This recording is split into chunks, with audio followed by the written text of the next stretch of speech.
Hello friends, कैसे हो आप लोग। आई होप कि आप सब अच्छे होंगे। मैं ऋषभ कुमार आप सभी का फिर से स्वागत करता हूं आपके अपने चैनल एडुजीवा पे।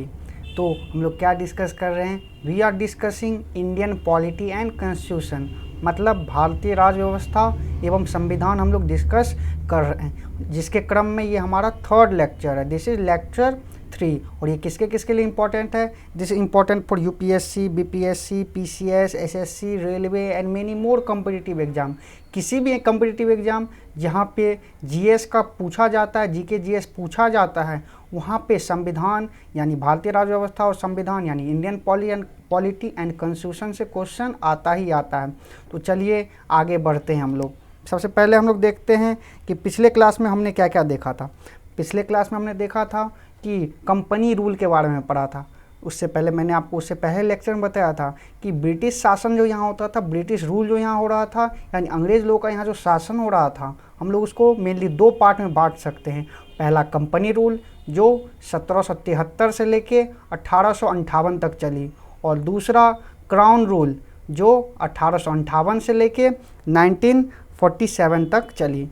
तो हमने पिछले क्लासेज में फर्स्ट और सेकेंड लेक्चर में पहला वाला रूल यानी कंपनी रूल जो 1773 से 1858 तक चला था, उसके बारे में हमने डिस्कस कर लिया है। अब 1857 में सिपाही म्यूटनी हुई, इसके बारे में मैंने आप लोगों को बता ही दिया है। इसके बारे में और क्या बताया था मैंने कि इसके बाद जो कंपनी था यानी ब्रिटिश सरकार ने कंपनी के हाथ से सत्ता ले लिया, पावर ले लिया। अब बोला कंपनी को पूरी तरह एबॉलिश कर दिया गया, और ब्रिटिश गवर्नमेंट ने, ब्रिटिश सरकार ने, जो लंदन में बैठी हुई सरकार थी, उन्होंने भारत में राज करने का डायरेक्ट रिस्पॉन्सिबिलिटी ले ली। और वो किसके नाम पे ली? On the name of Queen Victoria, जो वहाँ की महारानी विक्टोरिया थी, उसके नाम पे अब भारत में शासन होगा। कब से कब तक? 1858 से चालू हुआ, और जब तक हमारा देश आज़ाद हुआ यानी 1947 तक, तब तक क्राउन रूल ही चला, यानी ब्रिटिश ताज का शासन। इसी को हम लोग ब्रिटिश राज भी कहते हैं। तो चलिए आगे बढ़ते हैं। इस शासन में किस किस तरह के प्रोविज़न लाए और ब्रिटिश सरकार ने किन किन तरह के एक्ट पास किए और उसके क्या क्या प्रोविजंस हैं। Let us move. तो हम लोग, मैंने आपको बताया है कि हम लोग क्या पढ़ने जा रहे हैं, क्राउन रूल के बारे में, यानी ताज का शासन। इसी को हम लोग ब्रिटिश राज भी कहते हैं। उससे पहले वाले को हम लोग कंपनी रूल कहते हैं, कंपनी का शासन कहते हैं। यानी 1773 से लेकर 1858 तक के पीरियड को हम लोग कंपनी शासन कहते हैं। लेकिन 1858 से लेकर 1947 तक हम लोग ब्रिटिश राज या फिर ब्रिटिश ताज का शासन कहते हैं, या फिर क्राउन रूल कहते हैं। इसी क्रम में सबसे पहला एक्ट लाया गया, गवर्नमेंट ऑफ इंडिया एक्ट 1858, 1858 का गवर्नमेंट ऑफ इंडिया एक्ट, जिसको जीओआई एक्ट भी कहते हैं, जीओआई एक्ट भी कहते हैं। और ये कब लाया गया? हमारे 1858 की क्रांति के बाद। 1858 की क्रांति हुआ, उसके बाद गवर्नमेंट ऑफ इंडिया एक्ट 1858 लाया गया। इसमें मैंने आपको बताया, it abolish the East India Company. इसने ईस्ट इंडिया कंपनी को पूरी तरह ख़त्म कर दिया। और क्या किया? The powers of government, territories, revenues transfer to British crown. यानी इंडिया में जो भी पावर थे, जो ईस्ट इंडिया कंपनी की जो भी पावर थी, जिस भी क्षेत्र पे इनका कब्जा था, जो भी रेवेन्यू के सोर्स थे, यानी जो भी राजस्व के सोर्स थे, उसे ब्रिटिश क्राउन को ट्रांसफ़र कर दिया गया, यानी ब्रिटिश राजशाही को ट्रांसफ़र कर दिया गया, हस्तांतरित कर दिया गया। और इस एक्ट का क्या नाम दिया गया? इस एक्ट का नाम दिया गया act for good government in India, यानी भारत के शासन को अच्छा बनाने वाला अधिनियम, भारत के शासन को अच्छा बनाने वाला अधिनियम। अब तो आगे ही हम लोग देखेंगे कितना अच्छा बनाता है ये। बस एक उनका ये मान के चले बता रहे थे कि भाई हम अच्छा बनाना चाहते हैं, लेकिन ऐसा कुछ नहीं हुआ आगे। चलिए, इंडियन एस्पिरेशन पे कभी वो लोग खड़े नहीं उतरे। चलिए आगे देखते हैं अब इसके क्या क्या फीचर हैं। तो 1858 का सबसे पहला feature, the powers of the crown were to be exercise by secretary of state. यहाँ पे ये सेक्रेटरी ऑफ स्टेट का गठन किया गया। अब इंडिया में सेक्रेटरी ऑफ स्टेट नाम की एक ऑफिस का गठन किया गया, जिसको भारत के राज्य सचिव, ये कहाँ बैठते थे? इंडिया में नहीं बैठते थे, बल्कि ब्रिटेन में बैठते थे, लंदन में बैठते थे। कौन? सेक्रेटरी ऑफ स्टेट, जिसको एसओएस भी कहते हैं। और इसको हम लोग भारत के राज्य सचिव यानी अब मैंने आपको बताया कि ब्रिटिश क्राउन ने, ब्रिटिश जो महारानी थी उसने अपने डायरेक्ट हाथ में रिस्पॉन्सिबिलिटी ली, डायरेक्ट पावर को लिया, तो उसको कोई रिप्रेजेंट करने के लिए, डायरेक्ट रिप्रेजेंट करने के लिए कोई ना कोई होना चाहिए। तो उन्हें ही डायरेक्ट रिप्रेजेंट करने के लिए सेक्रेटरी ऑफ स्टेट यानी भारत के राज्य सचिव की व्यवस्था की गई।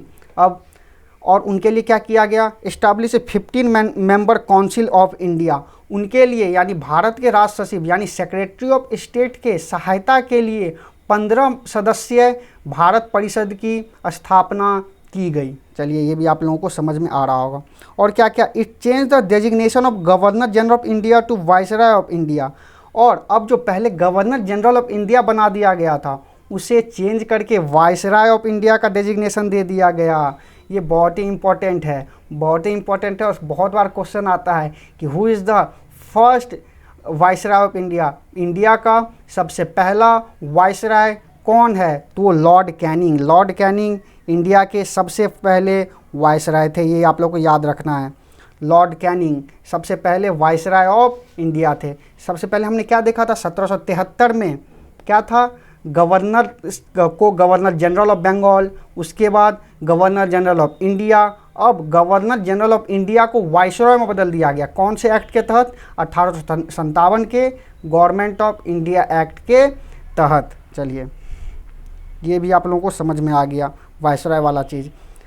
और उसके बाद क्या हुआ, ended the system of double government. अब क्या हुआ आपको पता होगा, 1700 मैंने आपको बताया था पिछले क्लास में, 1784 में यानी 1784 के पिट्स इंडिया एक्ट में डबल गवर्नमेंट की स्थापना की गई थी, यानी दोहरे प्रशासन की व्यवस्था की गई थी। यहाँ मैंने क्या बताया था कि बोर्ड ऑफ कंट्रोल और कोर्ट ऑफ डायरेक्टर, दो तरह की बेंच की व्यवस्था की गई थी, जहाँ बोर्ड ऑफ कंट्रोल जो था वो पॉलिटिकल अफेयर संभालता था, यानी राजनीतिक मामलों में किसी भी चीज़ को करने की अधिकार बोर्ड ऑफ कंट्रोल का हुआ करता था, जो मैंने आपको बीओसी और सीओडी के बारे में बताया था। और दूसरा कोर्ट ऑफ डायरेक्टर को कॉमर्शियल यानी वाणिज्यिक मामले देखने का अधिकार था। यह 1784 के पिट्स इंडिया एक्ट के तहत था। लेकिन अब 1858 के गवर्नमेंट ऑफ इंडिया एक्ट के तहत इन दोनों को ख़त्म कर दिया गया, यानी बोर्ड ऑफ कंट्रोल और कोर्ट ऑफ डायरेक्टर दोनों को ख़त्म कर दिया गया। यानी इन्हीं को तो हम लोग दोहरा प्रशासन कहते थे, डबल गवर्नमेंट कहते थे। इसका मतलब अब डबल प्रशासन यानी दोहरा प्रशासन भी खत्म हो गया। तो आई होप कि आप लोगों को ये समझ में आ रहा होगा।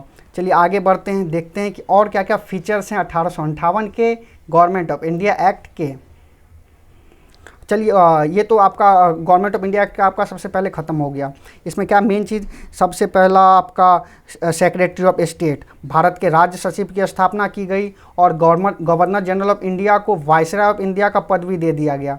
और लॉर्ड कैनिंग ऐसे पहले वाइसराय ऑफ इंडिया थे। और उसके बाद दोहरे प्रशासन यानी डबल गवर्नमेंट का सिस्टम को ख़त्म कर दिया गया। चलिए आगे बढ़ते हैं।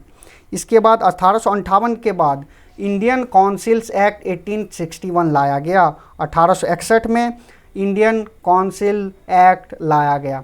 अब ये क्या कहता है, इस एक्ट के कुछ फीचर हैं उसके बारे में देखते हैं। तो सबसे पहला फीचर है, अब 1861 के एक्ट में कहा गया कि हमें सरकार चलाने के लिए, हमें प्रशासन चलाने के लिए भारतीय लोगों को भी इसमें हमें लेना चाहिए, हमें भारतीय लोगों को भी कोऑपरेशन चाहिए, भारतीय लोगों की सहायता चाहिए। तो इसी के तहत क्या हुआ, लेजिस्लेटिव काउंसिल, जो मैंने आपको बताया था कि लेजिस्लेटिव काउंसिल का स्थापना किया गया था, उसको एक्सपेंड कर दिया गया, उसका विस्तार कर दिया गया, यानी विधान परिषद का विस्तार कर दिया गया 1861 के एक्ट के तहत। और एक चीज़, मेन चीज़ यहाँ से स्टार्ट हो गया आपका, nomination of some Indians by viceroy non official members of expanded council. अब जो ये काउंसिल को बढ़ा दिया गया, यानी विधान परिषद को बढ़ा दिया गया, इसके कुछ मेंबर को वाइसरॉय के द्वारा नॉमिनेट किया गया। नॉमिनेट मतलब नामांकित किया गया, कोई इलेक्शन नहीं हुआ। जो वाइसरॉय होंगे वो अपने दम पे, अपने बुद्धि से कुछ इंडियन लोगों को अपने लेजिस्लेटिव काउंसिल यानी विधान परिषद में चूज करेंगे, नॉमिनेट करेंगे, नामांकित करेंगे। और वहाँ लॉर्ड कैनिंग, उस समय लॉर्ड कैनिंग थे वाइसरॉय, उन्होंने 3 भारतीयों को नॉमिनेट किया, 3 भारतीयों का नामांकन किया। कौन कौन से थे, राजा ऑफ बनारस, बनारस के राजा, पटियाला के महाराजा और सर दिनकर राव, इन 3 लोगों का अपने लेजिस्लेटिव काउंसिल में जगह दी।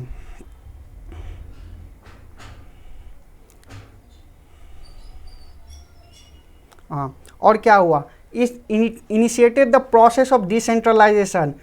पहले आपको क्या बताया था, पहले 1773 से केंद्रीकरण स्टार्ट हुआ था, लेकिन सेंट्रलाइजेशन स्टार्ट हुआ था, लेकिन अब 1861 से फिर से विकेंद्रीकरण स्टार्ट हो गया। विकेंद्रीकरण का मतलब डिसेंट्रलाइजेशन, मतलब अब पावर सेंटर से लेकर कुछ कुछ पावर को छोटे छोटे जो उनके स्टेट से, प्रोविंस से, प्रांत थे, उनको भी पावर दिया जाने लग गया। इसका मतलब यहाँ से विकेंद्रीकरण स्टार्ट हो गया, यानी डिसेंट्रलाइजेशन स्टार्ट हो गया। और क्या हुआ, new legislative council for Bengal, North West province और पंजाब का क्रिएट किया गया, यानी बंगाल NWFP यानी नॉर्थ वेस्ट फ्रंटियर प्रोविंस और पंजाब के लिए नए विधान परिषद की स्थापना की गई। ये भी आपको समझ में आ गया। मेन चीज़ यहाँ पे क्या है, पोर्टफोलियो सिस्टम भी यहीं से स्टार्ट हुआ। पोर्टफोलियो सिस्टम किसके कहते हैं, अभी भी आप देखते हो मंत्रालय दिया जाता है, अभी भी हमारा जो देश होता है उसमें अलग अलग विभागों के लिए अलग अलग मंत्री को स्थापना की जाती है, कहा जाता है कि आप इस विभाग को संभालो। इसकी स्थापना, इसकी शुरुआत 1861 के इंडियन काउंसिल एक्ट से ही हुआ था, वहीं से पोर्टफोलियो सिस्टम स्टार्ट हुआ था। कुछ मेंबर्स को, कुछ लोगों को पोर्टफोलियो दिया जाने लग गया कि तुम ये वाला विभाग संभालो। तो आई होप कि 1861 वाला भी आपको समझ में आ गया होगा। मेन चीज़ का यहाँ से विकेंद्रीकरण स्टार्ट हुआ और कुछ भारतीयों को भी नामांकित किया जाने लग गया। चलिए आगे बढ़ते हैं।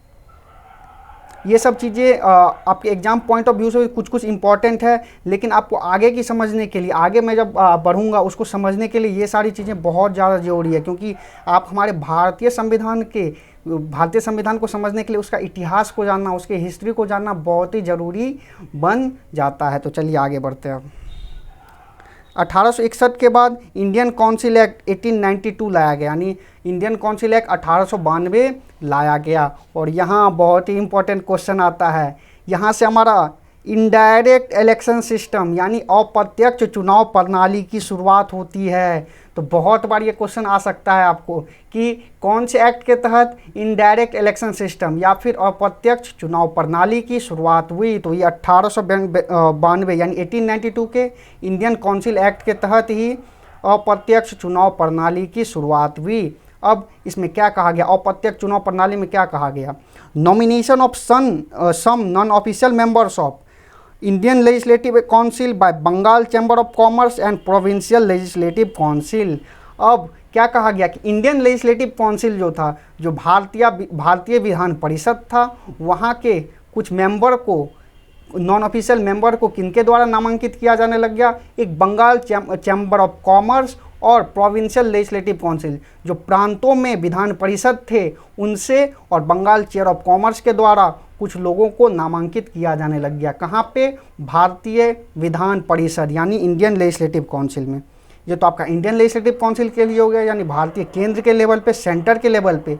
अब आप प्रोविंसेस के लेवल पे, यानी इसको आप अगर अभी के भाषा में समझो स्टेट या फिर राज्य कह सकते हो, लेकिन उस समय उनको प्रोविंस कहा जाता था। प्रोविंस मतलब प्रांत कहा जाता था, अलग अलग प्रांत में थे। तो प्रांत में भी आपको बताया गया कि वहाँ भी विधान परिषद की स्थापना की गई। तो वहाँ पे अब वहाँ के भी कुछ मेंबर्स को नॉमिनेट किया जाने लग गया। किसके द्वारा नॉमिनेट किया जाने लग गया, तो प्रोविंशियल काउंसिल को by local bodies such as university, district board, municipality, trade association, zamindar and chambers. अब प्रोविंशियल काउंसिल के लोकल बॉडी, जो लोकल बॉडीज है, उनसे नॉमिनेट किया जाने लग गया, जैसे यूनिवर्सिटी हो गया, डिस्ट्रिक्ट बोर्ड, ये सारी चीज़ों से नॉमिनेट किया जाने लग गया। तो आपको समझ में आ रहा है कि यहाँ से इनडायरेक्ट इलेक्शन सिस्टम स्टार्ट हो गया। अब अप्रत्यक्ष चुनाव प्रणाली स्टार्ट हो गया, नामांकन शुरू हो गया।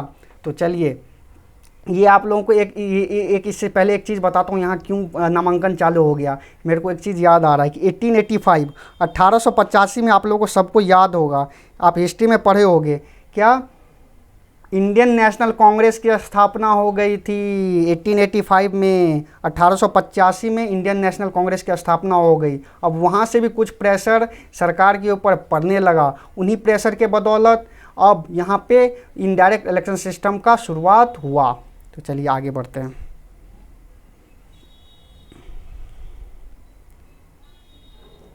अब 1892 के बाद आपको इंडियन काउंसिल एक्ट 1909 का इंडियन काउंसिल एक्ट लाया गया। इसको हम लोग बहुत ही इंपॉर्टेंट है मॉर्ली मिंटो रिफॉर्म भी कहते हैं।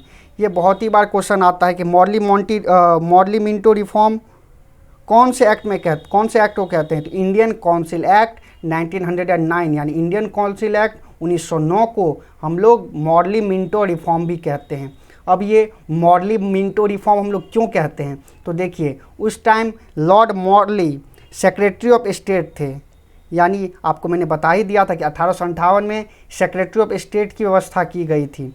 तो इस टाइम में 1909 में 1909 में लॉर्ड मॉर्ली जो थे वो सेक्रेटरी ऑफ स्टेट थे, यानी भारत के राज्य सचिव थे, और Lord Minto was viceroy of India, और लॉर्ड मिंटो जो थे वो इंडिया के वाइसराय थे उस टाइम में। ये तो आपको समझ में आ गया कि क्यों इसको मॉर्ली मिंटो रिफॉर्म कहा जाता है। अब आगे बढ़ते हैं, इसमें इसके क्या क्या प्रोविजंस हैं। इन्होंने क्या क्या increased size of legislative council both central and provincial, मतलब लेजिस्लेटिव काउंसिल यानी विधान परिषद की और विस्तार किया गया, विधान परिषद में और लोगों को आने का मौका दिया गया। कौन कौन जगहों पे, बोथ सेंट्रल एंड प्रोविंशियल यानी केंद्रीय स्तर पे भी और प्रांतीय स्तर पे भी। अब क्या किया गया इसके तहत, देखिए जो सेंट्रल लेजिस्लेटिव काउंसिल थी यानी केंद्रीय विधान परिषद थी, उसके मेंबर को 16 से यानी 16 to 60 तक बढ़ा दिया गया। पहले 16 मेंबर ही हुआ करते थे, लेकिन 1909 के बाद अब 60 मेंबर उस पर हो सकते थे, 60 मेंबर उसमें चुने जा सकते थे। और क्या हुआ, it retained official majority in central legislative council.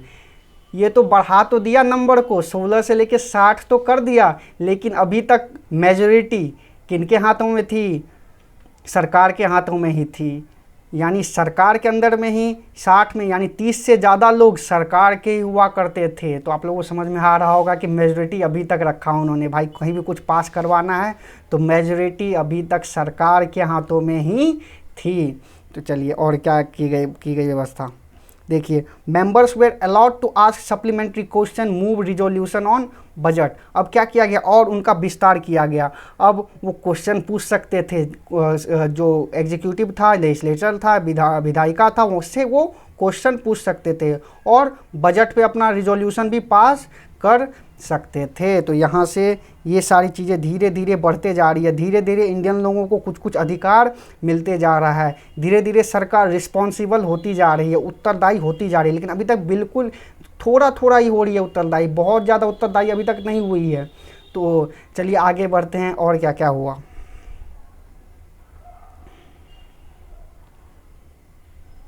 हाँ, एक चीज़ बहुत इम्पॉर्टेंट, 1909 के इंडियन काउंसिल एक्ट के तहत ही कम्युनल रिप्रेजेंटेशन की व्यवस्था की गई, यानी सांप्रदायिक निर्वाचन की व्यवस्था की गई। अब ये सांप्रदायिक निर्वाचन क्या होता है, this is separate electorate for Muslim लोगों के लिए पृथक निर्वाचन क्षेत्र की व्यवस्था की गई। यहीं से 1909 के एक्ट के तहत ही यानी मॉर्ली मिंटो रिफॉर्म के तहत ही सांप्रदायिक निर्वाचन की व्यवस्था की गई। सांप्रदायिक निर्वाचन का मतलब मुस्लिमों के लिए पृथक निर्वाचन क्षेत्र की व्यवस्था की गई। अब ये पृथक निर्वाचन क्षेत्र क्या होता है, यानी सेपरेट इलेक्टोरेट क्या होता है, तो किसी भी सेपरेट इलेक्टोरेट में बस मुस्लिम लोगों को चुनने के लिए यानी मुस्लिम मेंबर्स को चुनने के लिए मुस्लिम वोटर ही वोट डाल सकते हैं। It means Muslim members were to be elected by only Muslim voter. यानी कोई एक क्षेत्र दिया, उस क्षेत्र को अब मुस्लिम बना दिया कि भाई यहाँ तुम ये मुस्लिम लोगों के लिए पृथक निर्वाचन क्षेत्र है, तो उस क्षेत्र के मेंबर को अब मुस्लिम वोटर ही चुन सकते हैं। तो चलिए आगे बढ़ते हैं। या यहाँ से आपको समझ में आ रहा होगा कि यहाँ से सांप्रदायिक निर्वाचन का शुरुआत हो गया। यही पार्टीशन के लिए एक बहुत बड़ी नींव पड़ी, जो आगे चल के भारत और पाकिस्तान का पार्टीशन हुआ तो ये बहुत बड़ा नींव पड़ा। 1909 का जो इंडियन काउंसिल एक्ट है वो उसके लिए बहुत बड़ा नींव पड़ा, क्योंकि यहाँ मुस्लिमों को एक पृथक निर्वाचन क्षेत्र की व्यवस्था दी गई तो हो गया, तो उससे पॉलिटिक्स बढ़ गई, राजनीति बहुत ज़्यादा बढ़ गई। तो चलिए आगे बढ़ते हैं। और क्या किया, अब वायसराय का जो एग्जीक्यूटिव काउंसिल था, मैंने आपको बताया था कि कि वायसराय का एग्जीक्यूटिव काउंसिल का व्यवस्था किया गया था, यानी कार्यपालिका परिषद की व्यवस्था की गई थी। उसी कार्यपालिका परिषद में अब इंडियन भारतीयों को भी ज्वाइन करने का मौका मिला और उसमें हमारे सत्येंद्र प्रसाद सिन्हा को सबसे पहली बार वायसराय का एग्जीक्यूटिव काउंसिल यानी वायसराय का कार्यपालिका परिषद में ज्वाइन होने का मौका मिला। किनको? सत्येंद्र प्रसाद सिन्हा को।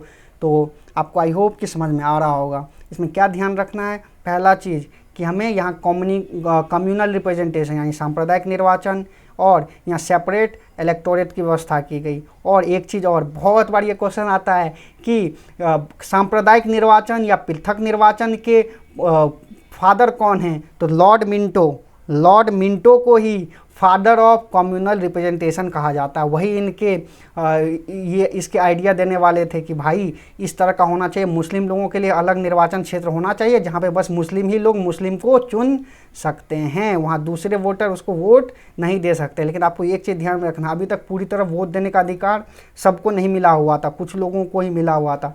ब्रिटिश लोगों ने, अंग्रेज़ लोगों ने इंडियन लोगों को कभी भी पूरा तरीक़ा से यूनिवर्सल एडल्ट फ्रेंचाइजी यानी वयस्क मताधिकार कभी नहीं दिया, सार्वभौमिक वयस्क मताधिकार कभी नहीं दिया था। यानी सब लोगों को, सारे एडल्ट को वोट देने का अधिकार कभी नहीं दिया गया था। कुछ बड़े लोग, जो पैसे वाले लोग हो सकते हैं या फिर जो समाज में अच्छे स्टेटस वाले लोग, पढ़े लिखे लोग, पैसे वाले लोग, इन लोगों को ही वोट देने का अधिकार मिला हुआ था। चलिए आगे बढ़ते हैं। यही आपको ध्यान रखना है, लॉर्ड मिंटो वाला। लॉर्ड मिंटो को फादर ऑफ कम्युनल रिप्रेजेंटेशन कहा जाता है। अब 1909 के बाद बहुत ही इंपॉर्टेंट एक्ट आया। अब दो एक्ट ही हम लोग को और पढ़ना है, एक 1919 का गवर्नमेंट ऑफ इंडिया एक्ट और उसके बाद 1935 का गवर्नमेंट ऑफ इंडिया एक्ट। ये दोनों बहुत ही इंपॉर्टेंट एक्ट है। तो चलिए बढ़ते हैं अपने टॉपिक की ओर। क्या है वो? Government of India act 1919 1919।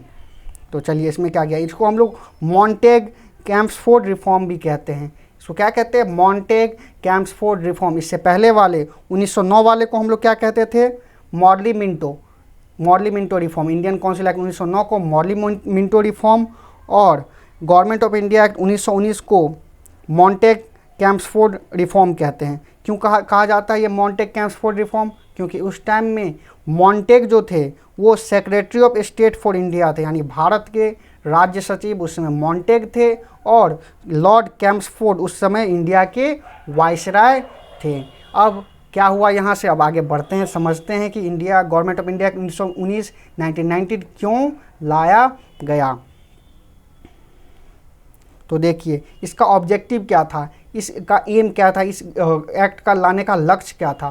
तो इसका लक्ष्य था रिस्पॉन्सिबल गवर्नमेंट यानी उत्तरदायी सरकार। अब बोला कि हमें उत्तरदायी सरकार की व्यवस्था करनी चाहिए, रिस्पॉन्सिबल गवर्नमेंट की स्थापना करनी चाहिए। तो इसके तहत क्या क्या किया गया, चलिए देखते हैं। अब जो the subject of administration were to be divided into central and provincial. क्या किया गया? अब जो प्रशासन की कुछ विषय थी, प्रशासन के कुछ सब्जेक्ट थे, उनको अब सेंट्रल और प्रोविंशियल सब्जेक्ट में दे दिया गया। क्या दिया गया कि जो केंद्र में है, केंद्र के प्रशासन करने का, केंद्र का शासन करने का कुछ विषय सूची होगा जिस पे केंद्र ही काम करेगी, और प्रांत को यानी प्रोविंस या फिर अभी के संदर्भ में आप अगर राज्य कहेंगे तो राज्य के लिए कुछ विषयों को दी गई कि आप इन चीज़ों पे आप शासन प्रशासन चला सकते हैं। तो 1919 के एक्ट में ही हमारा जो सब्जेक्ट ऑफ एडमिनिस्ट्रेशन यानी प्रशासन के विषयों को विभक्त कर दिया गया। किसमें? एक सेंट्रल और प्रोविंशियल में, यानी केंद्रीय और प्रांतीय में। चलिए आगे बढ़ते हैं। अब ये जो सेंट्रल सब्जेक्ट थे यानी केंद्रीय विषय थे, where those which were exclusively kept under the control of central government. क्या किया गया? जो सेंट्रल सब्जेक्ट थे यानी केंद्रीय विषय थे, उनके ऊपर पूरा का पूरा कंट्रोल सेंट्रल गवर्नमेंट का ही था। उस पर प्रांतीय लोग, मतलब प्रांत के सरकार, इस पर किसी तरह का शासन प्रशासन नहीं कर सकते थे। तो चलिए अब आगे बढ़ते हैं। ये तो हमने सेंट्रल का देख लिया। अब इसके आगे हम लोग देखेंगे प्रोविंशियल में किस तरह की व्यवस्था की गई, यानी प्रांतीय विषय में किस तरह की व्यवस्था की गई। ये बहुत ही इंपॉर्टेंट टॉपिक आ गया। अब प्रांतीय विषयों के लिए, प्रांतों के लिए यानी राज्यों के लिए, प्रोविंसेस के लिए डायरकी का गठन किया गया। डायरार्की का मतलब डायरार्की की व्यवस्था की गई। डायरार्की ये बहुत ही इंपॉर्टेंट है, आपको पूछा जाएगा, और ये तो आपको यूपीएससी में भी क्वेश्चन आया हुआ है कि डायरार्की किसको कहते हैं। तो चलिए अब इसके बारे में जानते हैं, डायरार्की किसको कहते हैं। इसको हिंदी में हम लोग द्वैध शासन कहते हैं। क्या कहते हैं? द्वैध शासन। और ये कहाँ लाया गया? प्रांतों में, यानी प्रोविंस में द्वैध शासन की व्यवस्था की गई, डायरार्की की व्यवस्था की गई। अब इस व्यवस्था क्या कहती है, चलिए देखते हैं। तो क्या कहती है व्यवस्था? तो प्रोविंशियल सब्जेक्ट यानी प्रांतीय विषय जो भी थे उसे वे सब divided into transferred and reserved, यानी प्रांतीय विषयों को दो चीज़ों में विभक्त कर दिया गया। कौन कौन चीज़ों में? एक ट्रांसफर्ड यानी हस्तांतरित, और दूसरा रिजर्व सब्जेक्ट यानी आरक्षित विषय। अब ये ट्रांसफर सब्जेक्ट यानी हस्तांतरित विषय या फिर आरक्षित विषय क्या है उसके बारे में जानते हैं। तो सबसे पहले जानते हैं ट्रांसफर सब्जेक्ट के बारे में, यानी हस्तांतरित विषय किसे कहते हैं। तो देखिए, transfer subject were those subject which were administered by governor with the aid of minister responsible to legislative council, यानी हस्तांतरित विषय उन विषयों को कहते हैं जो गवर्नर के द्वारा यानी राज्यपाल के द्वारा प्रशासन उस पर चलाया जाएगा, शासन किया जाएगा, with the aid of ministers यानी मिनिस्टर मंत्रियों लोगों की सहायता के साथ। अब मंत्री लोग का सहायता चाहिए, यानी मंत्री लोग लेजिस्लेटिव काउंसिल के प्रति उत्तरदायी होंगे, यानी विधान परिषद के प्रति उत्तरदायी होंगे। यानी ट्रांसफर सब्जेक्ट में क्या हो गया, यानी ट्रांसफर सब्जेक्ट का मतलब उत्तरदायी, यानी विधान परिषद के प्रति उत्तरदायी होगा। इस पर अगर कोई भी शासन प्रशासन करना है तो वो विधान परिषद के प्रति उत्तरदायी होगा, विधान परिषद उस पर एक्शन ले सकती है। और दूसरा क्या है? Reserved subject. रिजर्व सब्जेक्ट का मतलब आरक्षित विषय। आरक्षित विषय कैसे कहते हैं, अब ये देखिए। आरक्षित विषय यानी reserve subject are those subject administered by governor and his executive council without being responsible to legislature.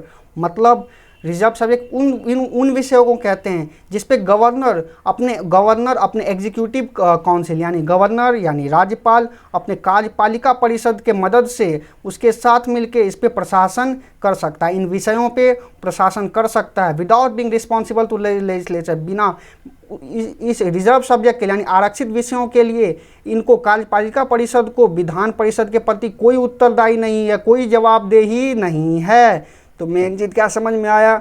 एक ट्रांसफर सब्जेक्ट यानी हस्तांतरित विषयों में विधान परिषद के प्रति उत्तरदायी होगी यानी रिस्पॉन्सिबल टू लेजिस्लेटिव काउंसिल होगी, और रिजर्व सब्जेक्ट यानी आरक्षित विषयों में किसी तरह की रिस्पॉन्सिबिलिटी नहीं है, किसी प्रकार का जवाबदेही नहीं होगा। ये पूरी तरह से अनसक्सेसफुल रहा, ये पूरी तरीके से अनसक्सेसफुल रहा, यानी द्वैध शासन पूरी तरीके से अनसक्सेसफुल रहा। इसके रीजन्स में हमें नहीं जाना है, इसके बारे में हम लोग हिस्ट्री में पढ़ेंगे। चलिए, ये आप लोगों को बहुत इंपॉर्टेंट है, बहुत बार आता है, और ये आपको ध्यान में रखना है कि डायरार्की यानी द्वैध शासन कब लाया गया? 1919 के एक्ट में लाया गया। यानी यहाँ पे दो विषयों की व्यवस्था की गई, हस्तांतरित विषय और रिजर्व सब्जेक्ट यानी आरक्षित विषय। चलिए आगे बढ़ते हैं।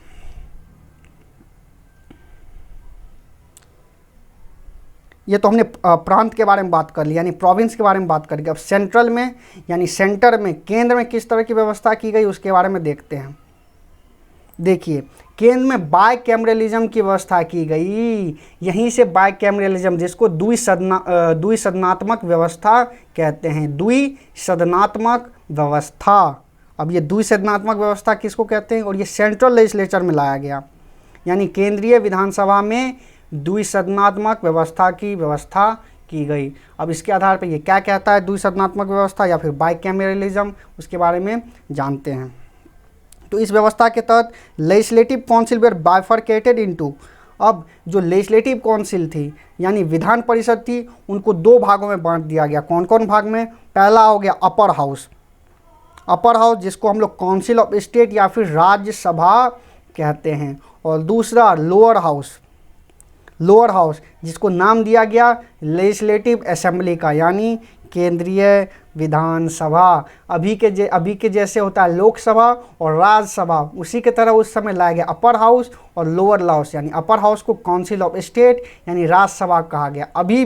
अभी भी हमारे पार्लियामेंट में, हमारे संसद में अपर हाउस को काउंसिल ऑफ स्टेट या राज्यसभा कहा जाता है और लोअर हाउस को, निचली सदन को हम लोग अभी लोकसभा कहते हैं, लेकिन उस टाइम में उसे लेजिस्लेटिव असेंबली यानी केंद्रीय विधानसभा कहा जाता था। अब देखिए अपर हाउस में क्या होता था। अपर हाउस में टोटल यानी राज्यसभा में टोटल 60 मेंबर, 60 मेंबर, 7 सदस्यों की व्यवस्था की गई, जिसमें से 34 वेयर इलेक्टेड, इसमें से 34 लोग इलेक्ट होके आएंगे, निर्वाचन होके आएंगे। ये निर्वाचन पहली बार देश में डायरेक्ट इलेक्शन की व्यवस्था की गई। Direct election for the first time in the country, पहली बार। अब आपसे कोई पूछेगा, कभी क्वेश्चन आएगा कि कौन सी व्यवस्था के तहत, कौन सी एक्ट के तहत भारत में डायरेक्ट इलेक्शन या प्रत्यक्ष निर्वाचन की व्यवस्था की गई, तो गवर्नमेंट ऑफ इंडिया एक्ट 1919 के तहत ही देश में डायरेक्ट इलेक्शन यानी प्रत्यक्ष निर्वाचन की व्यवस्था की गई। लेकिन ये प्रत्यक्ष इलेक्शन तो करवाया गया, लेकिन इसमें भी सबको वोट देने का अधिकार नहीं था। सार्वभौमिक वयस्क मताधिकार यानी यूनिवर्सल एडल्ट फ्रेंचाइजी तो नहीं थी, लेकिन कुछ गिने चुने लोगों को ही यहाँ अपॉर्चुनिटी मिली थी वोटिंग डालने की। लेकिन फिर भी डायरेक्ट इलेक्शन तो हुआ, प्रत्यक्ष निर्वाचन तो हुआ। तो उसमें क्या हुआ, अपर हाउस में 60 मेंबर यानी 7 सदस्यों में से 34 सदस्य निर्वाचित होके जाएंगे, और लोअर हाउस यानी केंद्रीय विधानसभा में क्या होगा, वहाँ 144 मेंबर की व्यवस्था की गई, 144 मेंबर्स को व्यवस्था कर गई। फ्रॉम विच 104 वेयर इलेक्टेड, जहाँ पे 104 लोग निर्वाचित होके जाएंगे और बाकी जितने बच गए वो मनोनीत होके यानी नॉमिनेट होके जाएंगे। तो आई होप कि आप लोगों को यहाँ समझ में आ गया होगा। Main cheese government of India में हमने क्या देखा, पहला प्रोविंस में यानी प्रांतों में डायरार्की की व्यवस्था की गई यानी द्वैध शासन की व्यवस्था की गई, और दूसरा केंद्र में द्विसदनात्मक व्यवस्था की गई। द्विसदनात्मक मतलब 2 सदन बनाए गए, एक अपर हाउस और लोअर हाउस यानी राज्यसभा और केंद्रीय विधानसभा। ये तो समझ में आया। और सबसे इम्पॉर्टेंट चीज़, यहाँ से डायरेक्ट इलेक्शन यानी प्रत्यक्ष निर्वाचन की व्यवस्था की गई। तो चलिए आगे बढ़ते हैं अब।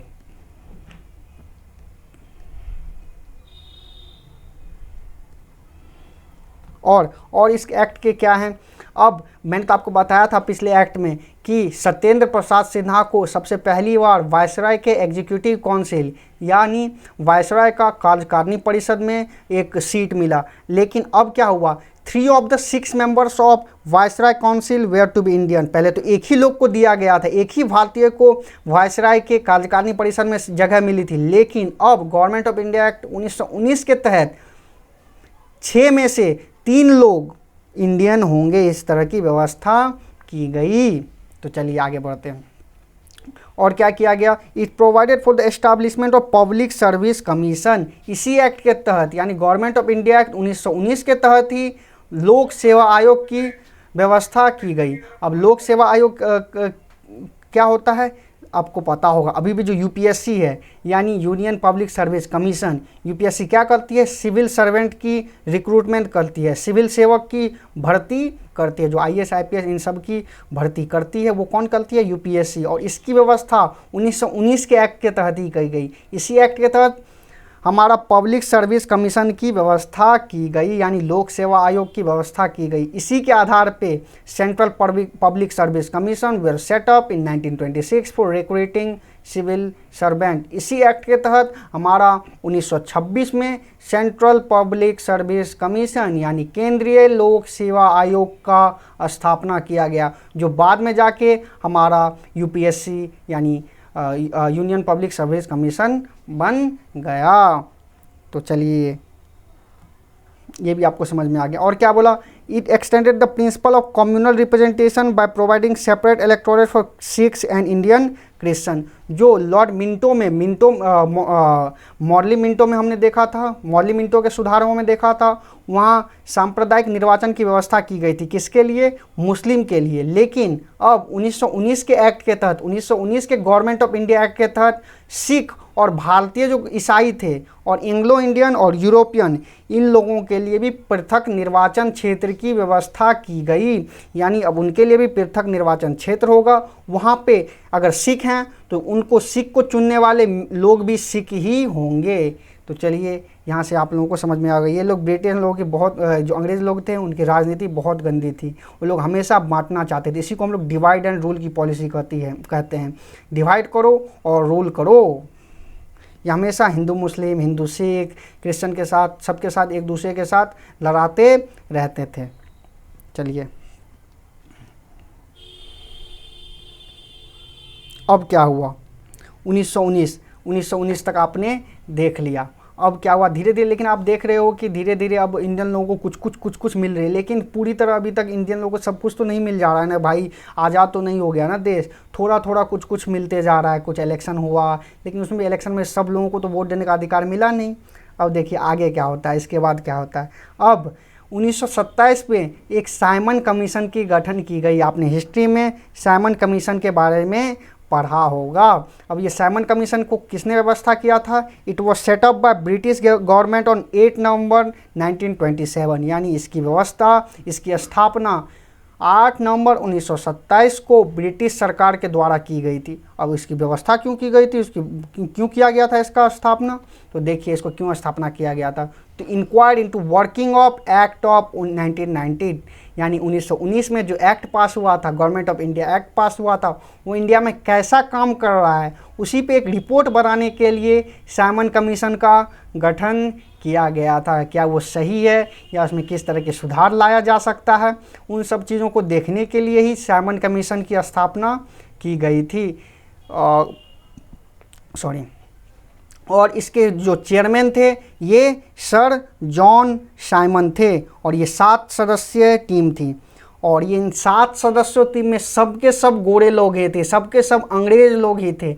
यहाँ किसी भी इंडियन को, किसी भी भारतीय को इस साइमन कमीशन का हिस्सा नहीं बनाया गया था। इसी के चलते इसका बहुत ज़्यादा विरोध हुआ। साइमन कमीशन जहाँ जहाँ गया वहाँ इसका बहुत ज़्यादा विरोध हुआ। हड़ताल हुए, बंद हुए, बहुत तरीके की चीज़ें हुई, धरना प्रदर्शन, ये सारी चीज़ें हुई। साइमन कमीशन का बहुत ज़्यादा विरोध हुआ। इसी क्रम में आपको याद होगा कि लाला लाजपत राय को इसी क्रम में लाठी लगी थी, पुलिस के डंडे लगे थे, उनसे वो घायल हो गए थे। और कुछ दिनों में, 1 साल के अंदर ही, 6 महीने के अंदर ही उनकी मृत्यु भी हो गई थी लाला लाजपत राय की। चलिए आगे बताइए, आपने हिस्ट्री की बुक्स में पढ़ा होगा। इस साइमन कमीशन का पुरजोर विरोध हुआ था। क्यों विरोध हुआ था? क्योंकि ये पूरी तरीक़ा से ऑल वाइट, यानी यहाँ सारे के सारे अंग्रेज़ लोग ही थे। इंडियन लोगों का कहना था, भारतीय लोगों का कहना था, भाई तुम हम पे शासन करोगे, हम पे प्रशासन करोगे, लेकिन हमको ही तुम इंक्लूड नहीं करोगे, हमको ही नहीं बताओगे कि हमारे ऊपर कैसे शासन करना है। ऐसा चलेगा क्या? ऐसा नहीं चल सकता। इसी चलते इसका पुरजोर विरोध हुआ था। इंडियन लोगों का कहना था कि इन 7 मेंबर में कुछ मेंबर्स इंडियन लोग यानी भारतीय लोग भी होना चाहिए। अब ये क्या हुआ, चलिए देखते हैं। साइमन कमीशन 3 फरवरी 1928 को 1928 को इंडिया में लैंड किया, इंडिया पहुंचा। और it was boycotted by all party. उस समय जितनी भी पार्टी थी, चाहे वो इंडियन नेशनल कांग्रेस हो, मुस्लिम लीग हो, स्वराज पार्टी और भी बाकी जितने भी पार्टी होंगे, वो सारे के सारे उन्हें इस साइमन कमीशन का पुरजोर विरोध किया। सारे हड़ताल, बंद, ये सारी चीज़ें होने लग गई। अब साइमन कमीशन ने मई 1930 में अपना रिपोर्ट सौंपा। अब इस रिपोर्ट में क्या क्या गए थे, कुछ 1-2 रिकमेंडेशन के बारे में देख ले। जो इंपॉर्टेंट रिकमेंडेशन, इंपॉर्टेंट सिफारिश है, उसके बारे में देखते हैं। इसमें क्या हुआ, इन्होंने सिफारिश दिया, साइमन कमीशन ने किस चीज़ की सिफारिश दी? Abolition of dyarchy in provinces. उन्होंने बोला कि प्रांतों में हमारा डायरकी की व्यवस्था की गई थी, यहाँ आपको मैंने बताया था 1919 एक्ट के तहत प्रांतों में द्वैध शासन की व्यवस्था की गई थी। तो उसी के तहत अब साइमन कमीशन ने बोला कि इस द्वैध शासन यानी डायरकी को ख़त्म कर देना चाहिए, ये अच्छा नहीं है। और उन्होंने ये भी सिफारिश दी कि कंटिन्यूएशन ऑफ कम्युनल इलेक्टोरेट का कंटिन्यू में रहने देना चाहिए, ये सही है। और क्या हुआ इसके बाद, साइमन कमीशन के बाद अब क्या हुआ कि गोलमेज सम्मेलन हुआ। 3 राउंड टेबल कॉन्फ्रेंस हुए। यहाँ अलग अलग प्रतिनिधि, अलग अलग जितने प्रिंसिपल रियासत थे, उसके अलावा बाकी जितने भी पार्टियाँ थी, सबके अपने नुमाइंदे इस राउंड टेबल कॉन्फ्रेंस यानी गोलमेज सम्मेलन में गए। और इसी गोलमेज सम्मेलन में एक वाइट पेपर बनाया गया। जो सब लोगों की राय हुई, उसके आधार पे एक वाइट पेपर बनाया गया, जिसको हम लोग श्वेत पत्र भी कहते हैं। संवैधानिक सुधारों पर एक श्वेत पत्र यानी white paper on constitutional reforms, Bharat में किस तरह के संवैधानिक सुधार करने चाहिए, उस पर एक श्वेत पत्र तैयार किया गया और वही हमारा 1935 के गवर्नमेंट ऑफ इंडिया एक्ट के लिए एक आधार बना। तो चलिए यहीं से हम लोग देखते हैं गवर्नमेंट ऑफ इंडिया एक्ट 1935 कैसे आया और उसके क्या प्रोविजंस है। ये बहुत ही इंपॉर्टेंट है, सबसे इम्पॉर्टेंट अगर कोई एक्ट है ब्रिटिश सरकार का सबसे इम्पॉर्टेंट कोई एक्ट है तो गवर्नमेंट ऑफ इंडिया एक्ट 1935 है। क्यों है? क्योंकि हमारे भारतीय अभी जो हमारा भारतीय संविधान है उसके भी बहुत सारे provision government of India act 1935 से लिए गए हैं। तो ये हमें जानना बहुत जरूरी हो जाता है। 1935 का गवर्नमेंट ऑफ इंडिया एक्ट पढ़ना ही पढ़ना पड़ेगा आपको अगर आपका संविधान जानना है आगे। तो चलिए देखते हैं।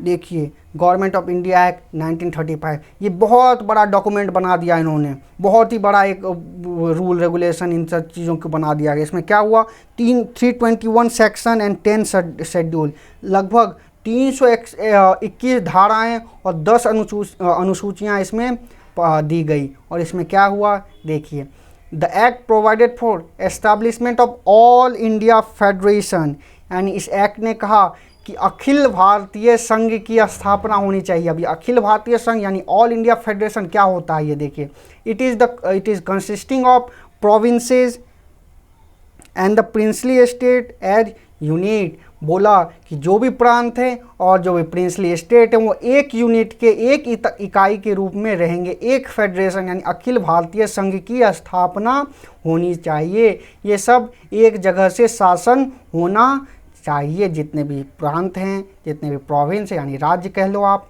या फिर जितने भी रियासत हैं, देसी रियासत हैं, राज्य रजवाड़े हैं, उन सबको एक इकाई में बांधा जाए। लेकिन ये प्रोविज़न कभी भी सक्सेसफुल नहीं हुआ।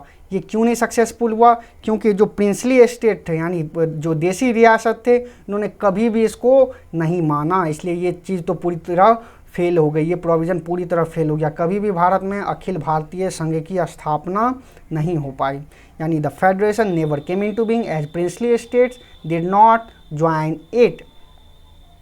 यहाँ आप लोगों को समझ में आ रहा होगा। अब चलिए इसके बाद क्या होता है, यहीं पहली बार 3 लिस्ट की स्थापना की गई। अब कौन लिस्ट की स्थापना की गई? अभी भी यही लिस्ट है। कौन? यूनियन लिस्ट, स्टेट लिस्ट और कंकरेंट लिस्ट के बारे में अभी आप जानते हो गए। हम लोग आगे इसके बारे में और डिस्कस करेंगे। तो जो भी पावर थे, सेंटर का जो भी पावर था यानी केंद्र का जो भी पावर था, जो भी विषय थे, जो भी सब्जेक्ट थे, उनको 3 लिस्ट में बांट दिया गया। The act divided the powers between the centre and the units into items of 3 list. उनको 3 लिस्ट में 3 विषयों में बांट दिया गया। कौन कौन से विषय? पहला है फेडरल लिस्ट यानी संघीय सूची।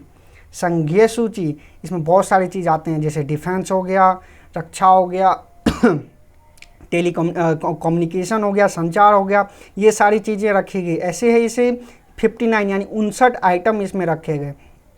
ये किस तरह के आइटम थे? जिस पे शासन प्रशासन या फिर इस पे कानून बस केंद्र सरकार ही बना सकती है, तो यही फेडरल किया गया। दूसरा प्रोविंशियल लिस्ट यानी प्रांतीय सूची की स्थापना की गई। प्रांतीय सूची का व्यवस्था किया गया।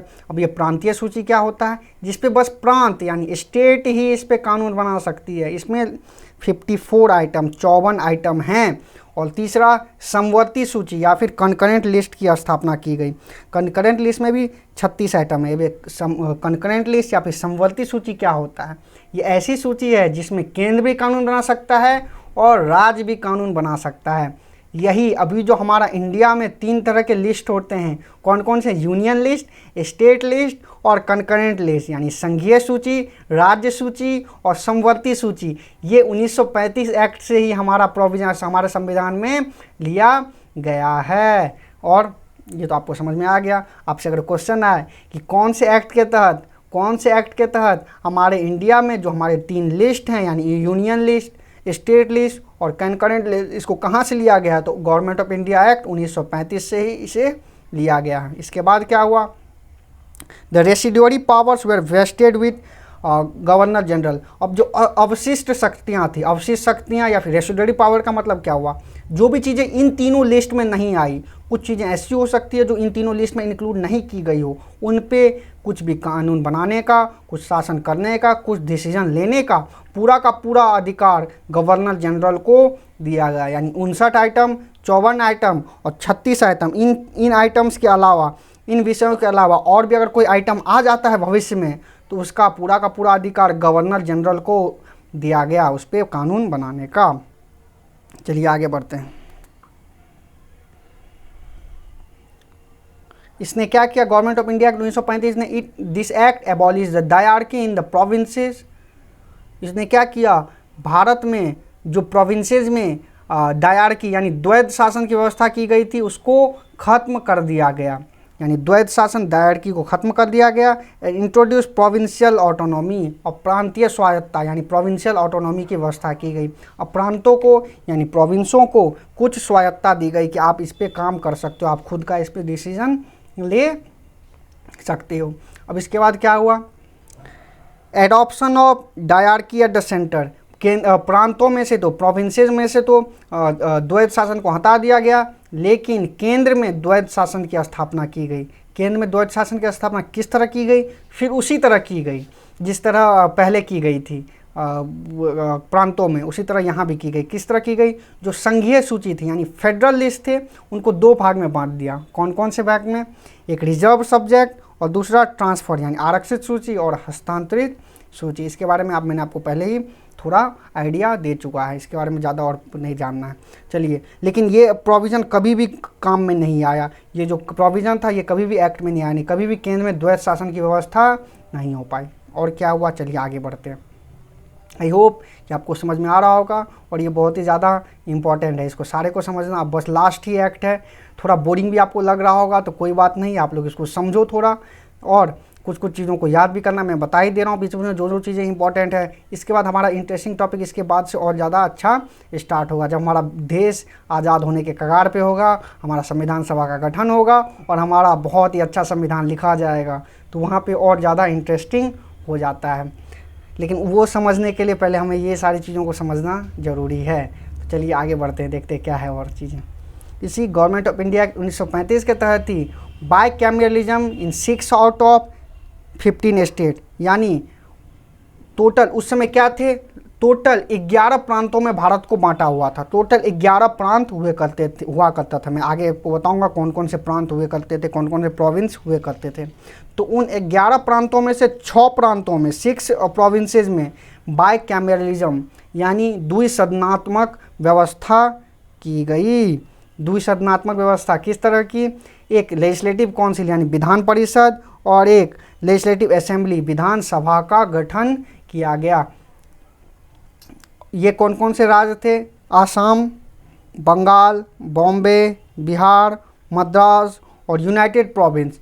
इन सारे राज्यों में, इन सारे प्रांतों में द्विसदनात्मक व्यवस्था की गई, यानी 2 तरह के सदन बनाए गए। कौन कौन से, एक विधान परिषद और दूसरा विधान सभा। अभी भी कुछ राज्यों में है इस द्विसदनात्मक व्यवस्था, जिसके बारे में मैं आगे बताऊंगा कि कौन कौन से राज्यों में अभी है।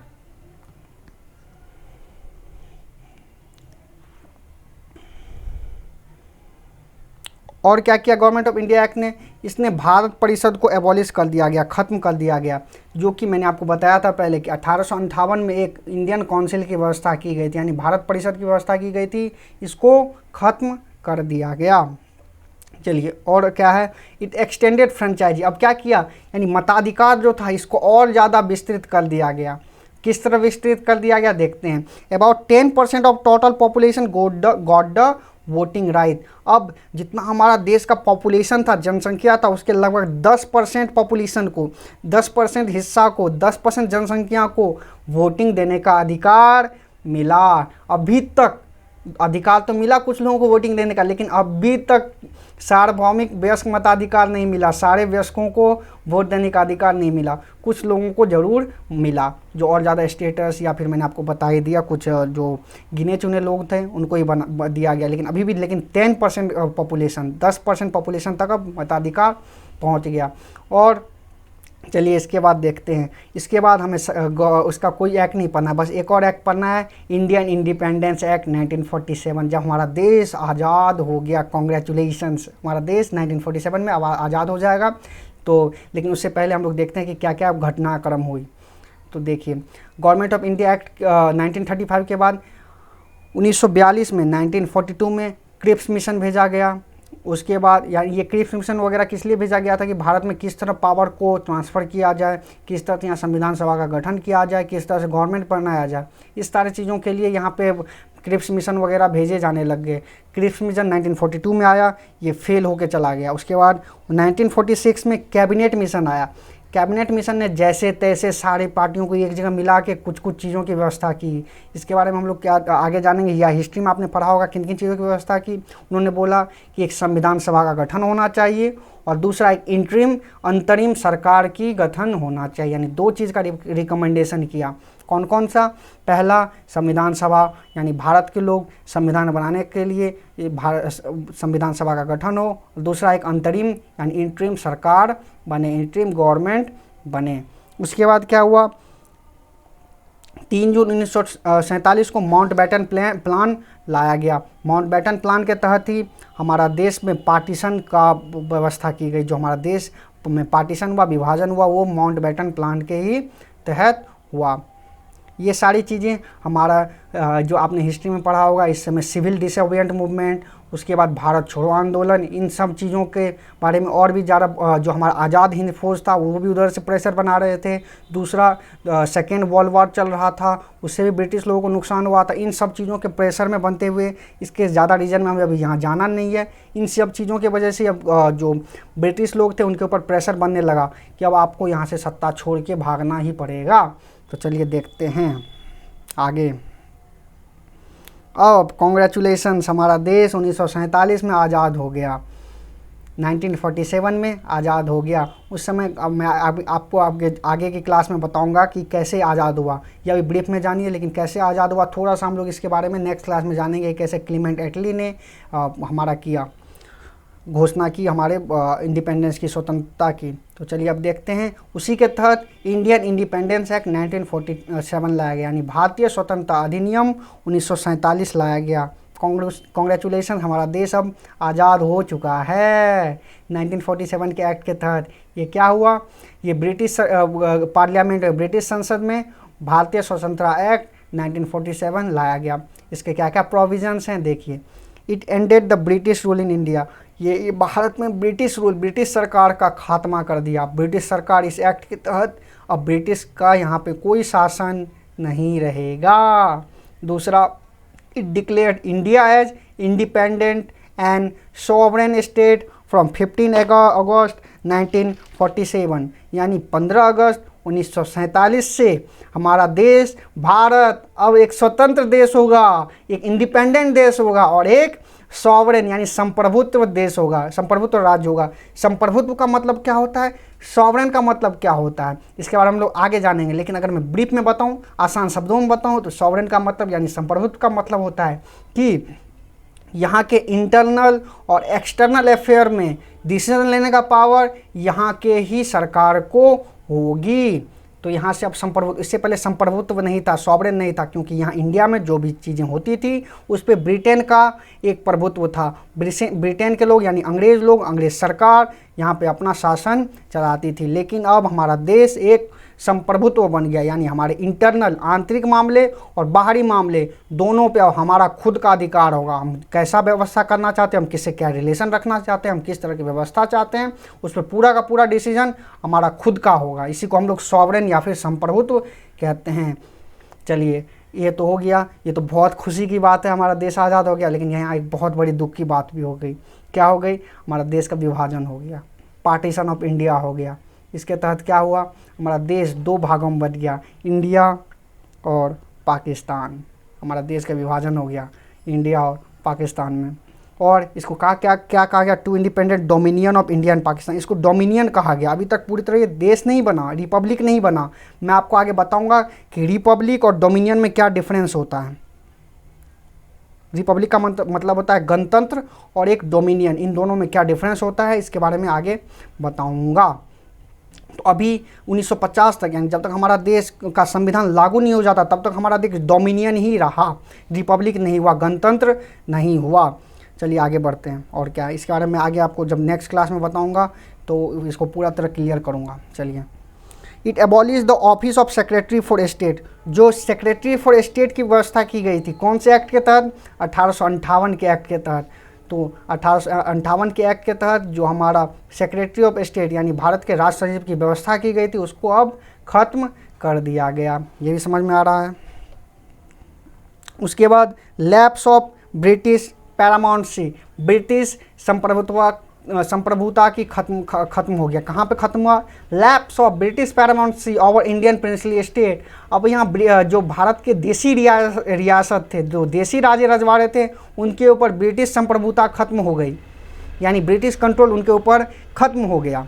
ये खत्म होने से क्या हुआ, चलिए आगे देखते हैं। बहुत इंटरेस्टिंग चीज़ें हुई अब।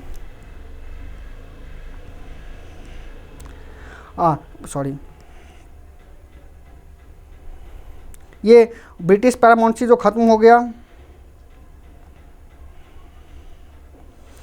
यानी भारतीय रियासतों पे, देसी रियासतों पे जो ब्रिटिश संप्रभुता खत्म हो गई, इसके तहत उनको कहा गया कि आइदर आप या तो आप इंडिया के साथ मिल जाओ या पाकिस्तान के साथ चले जाओ, या आप खुद भी स्वतंत्र रह सकते हो। इस तरह की व्यवस्था भारतीय देसी रियासतों यानी राजे रजवाड़ों के लिए की गई। इसके चलते बहुत ज़्यादा प्रॉब्लम भी आई, जिसके बारे में हम लोग देखेंगे कि कैसे सरदार पटेल जी ने, उनको ही ये रिस्पॉन्सिबिलिटी मिली थी कि कैसे इन सबों को एक साथ लाया जाए, सबको इंडिया में मिलाया जाए। तो उनको कैसे मिलाया गया, पटेल स्कीम के बारे में पढ़ेंगे, ये सब हम लोग आगे देखेंगे। चलिए, और क्या कहा गया? It empower the constituent assembly of two dominions to frame and adopt any constitution for their respective nations. मतलब इंडियन इंडिपेंडेंस एक्ट 1947 के तहत कहा गया कि यहाँ की संविधान सभा यानी दो देश यानी इंडिया और पाकिस्तान की संविधान सभा अपने अपने देश के लिए, अपने अपने राष्ट्र के लिए जैसा मन वैसा संविधान बना सकती है। ये बहुत ही इम्पोर्टेंट पॉइंट है। चलिए आगे क्या हुआ? At the stroke of midnight of 14-15 August 1947 British rule came to an end। मतलब हमारे मध्य रात्रि 14-15 अगस्त 1947 के मध्य रात्रि में हमारा देश पूरी तरह आज़ाद हो गया। ब्रिटिश रूल यहाँ ख़त्म हो गया। ब्रिटिश रूल तो ख़त्म हो गया, लेकिन अभी भी हमारा देश गणतंत्र नहीं बना था। अभी भी हमारा देश डोमिनियन ही था, डोमिनियन स्टेटस जिसको मिला हुआ था। यानी यहाँ जो हेड ऑफ स्टेट था वो अभी तक जो ब्रिटिश क्राउन था वही था, ब्रिटिश का जो राजा था वही था, लेकिन उसकी पूरी संप्रभुता तो ख़त्म हो गई थी। चलिए आगे देखते हैं क्या होता है। Lord Mountbatten became the first governor general of dominion of India. ये आपसे क्वेश्चन पूछा जा सकता है और बहुत बार पूछा गया है कि who is the first governor general of new dominion of India. Dominion Bharat के सबसे पहले गवर्नर जनरल कौन थे? तो लॉर्ड माउंटबेटन। ये ध्यान रखना है, लॉर्ड माउंटबेटन हमारे डोमिनियन ऑफ इंडिया के सबसे पहले गवर्नर जनरल बने। इसके बाद सी राजगोपालाचारी भी बने, उसके बारे में आगे हम लोग देखेंगे। अब क्या हुआ? अब Jawaharlal Nehru as the prime minister of independent India. अब जवाहरलाल नेहरू जी ने भारत के प्रथम प्रधानमंत्री की शपथ ली। यानी हमारे जवाहरलाल नेहरू हमारे भारत के कौन सा भारत? अब ब्रिटिश भारत नहीं, अब स्वतंत्र भारत के प्रधानमंत्री बने। चलिए कॉन्ग्रेचुलेशंस, हमारा देश आज़ाद हो गया। अब हम लोगों ने इतने सारे चीज़ों को जाना कि कैसे ने ब्रिटिश सरकार ने यहाँ किस किस तरह के एक्ट पास किए, किस किस तरह से यहाँ कानून चलाए, किस किस तरह से हमारे देश के लोगों के ऊपर शासन किए और कौन कौन से एक्ट पास किए।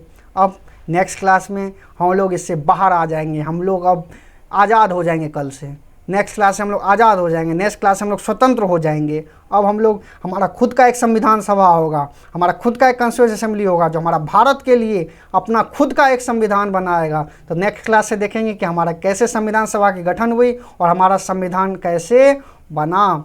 तो आई होप कि आपको मज़ा आया होगा और सारे कॉन्सेप्ट क्लियर किया गया होगा। और मैं जल्दी आपके लिए क्विज़ भी लाऊंगा, अभी तक जो भी पढ़ाया हूँ इसके लिए क्विज़ भी लाऊंगा, लाइव क्विज़ भी लाऊंगा, तो आप लोग हमारे साथ बने रहें। तो अगले क्लास में हम लोग इसी के बारे में देखेंगे, संविधान सभा कैसे हुआ और हमारा संविधान, हमारा भारत का संविधान कैसे बना। तो तब तक के लिए थैंक यू दोस्तों, धन्यवाद दोस्तों। और हमारे साथ बने रहे और हमारे चैनल एडुजीवा को सब्सक्राइब करना बिल्कुल भी ना भूलें और अपने दोस्तों में भी शेयर करना बिल्कुल भी ना भूलें कि सभी को ये फ़ायदा हो सके, क्योंकि मैं सारे के सारे कॉन्सेप्ट आपको क्लियरली बताते जा रहा हूँ, सारे के सारे कॉन्सेप्ट आपको क्लियरली समझाते हुए चला जा रहा हूँ।